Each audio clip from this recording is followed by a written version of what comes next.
Hello friends, నేను శిరీషాని. Welcome back to my channel. ఈరోజు మనం బెల్లంతో సున్నుండలు ఎలా తయారు చేయాలో చూద్దాం. ఈ సున్నుండల్ని మినపప్పు, బెల్లం, నెయ్యితో చేస్తాం కాబట్టి ఇది ఆరోగ్యానికి చాలా మంచిదండి. వీటిని తయారు చేయడానికి ఏమేమి పదార్థాలు కావాలంటే, 1 కప్పు మినపప్పుని తీసుకోండి. మీరు ఏ కప్పుతో అయితే మినపప్పుని తీసుకుంటారో అదే కప్పుతో తురుముకున్న బెల్లం 3/4 కప్పు తీసుకోండి. 1/2 కప్పు నెయ్యి తీసుకోవాలి. ఫస్ట్ మనం ఏం చేయాలంటే, గ్యాస్ పైన ఒక ప్యాన్లో ఈ మినపప్పును వేసుకొని కంటిన్యూస్గా గరిటతో తిప్పుకుంటూ లో ఫ్లేమ్లో 10 నిమిషాలు వేయించుకుందాం. మినపప్పుని చక్కగా గుడ్డతో తుడిచి ఫ్రై చేసుకోండి. నేను ఇక్కడ మినప గుండ్లను తీసుకున్నానండి. మీరు సగాలుగా ఉన్న మినపప్పునైనా తీసుకోండి. మినపప్పు కలర్ మారి స్మెల్ వచ్చేంత వరకు వేయించాలి.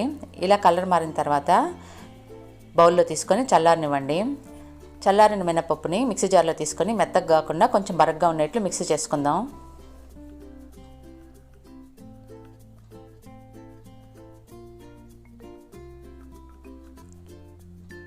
ఈ విధంగా కొంచెం బరగ్గా ఉండేట్లు మిక్సీ చేసుకోండి.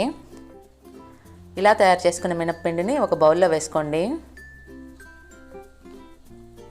నేను ఇక్కడ 3/4 కప్పు బెల్లం తీసుకున్నానండి. మీరు ఇంకా స్వీట్ కావాలంటే ఇంకొంచెం వేసుకోవచ్చు. ఇలా మినపపిండి బెల్లాన్ని కలుపుకోండి. డైరెక్ట్గా మిక్సీ జార్లో బెల్లాన్ని వేసుకుంటే అది ఉండలు కట్టేస్తుంది, బెల్లం అతుక్కున్నట్టు అయిపోతుంది.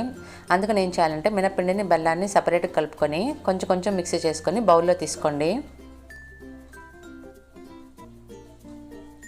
పిండిని ఈ విధంగా పట్టుకుంటే లూజ్గా ఉండాలి, ముద్దలాగా అంటుకొని ఉండకూడదు. ఇప్పుడు మనం అదే ప్యాన్లో నెయ్యి వేసి వేడి చేసుకోవాలి. నెయ్యి కరిగిన తర్వాత గోరువెచ్చగా అయ్యేంత వరకు చల్లారనివ్వండి. మనం తయారు చేసుకున్న సున్నుండల పిండి ఉంది కదా, ఈ పిండిలోకి కొంచెం వేడిగా ఉన్న నెయ్యిని 2-3 టేబుల్ స్పూన్లు వేసుకొని ఉండలాగా చుట్టుకుందాం.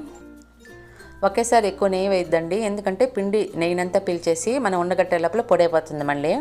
అందుకని కొంచెం కొంచెం నెయ్యి వేసుకొని ఉండలు చుట్టుకోండి ఈ విధంగా. ఇప్పుడు మనకు ఒక సున్నుండ రెడీ అయిపోయిందండి. ప్లేట్లో తీసుకుందాం. ఇలా అన్నిటిని చేసుకోవాలి. ఇలా చాలా ఈజీగా మనం బెల్లంతో మినప సున్నుండలు చేసుకోవచ్చు.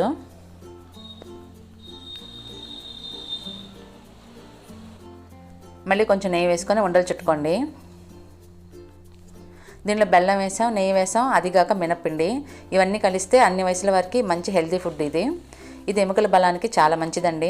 ఇది రెగ్యులర్గా తింటే వయసులో ఉన్న పిల్లలకి నడుము నొప్పి రాకుండా ఎముకలు బాగా స్ట్రాంగ్గా తయారవుతాయి. ఇలా తయారు చేసుకున్న సున్నుండలు 15 నుంచి 20 రోజులు ఫ్రెష్గా ఉంటాయి. ఈ రెసిపీని మీరు తప్పకుండా ట్రై చేసి ఎలా వచ్చిందో నాకు కామెంట్ సెక్షన్లో రాయండి. ఈ రెసిపీ నచ్చితే లైక్ చేయండి, షేర్ చేయండి, నా ఛానల్ సబ్స్క్రైబ్ చేయడం మర్చిపోకండి. Thank you for watching.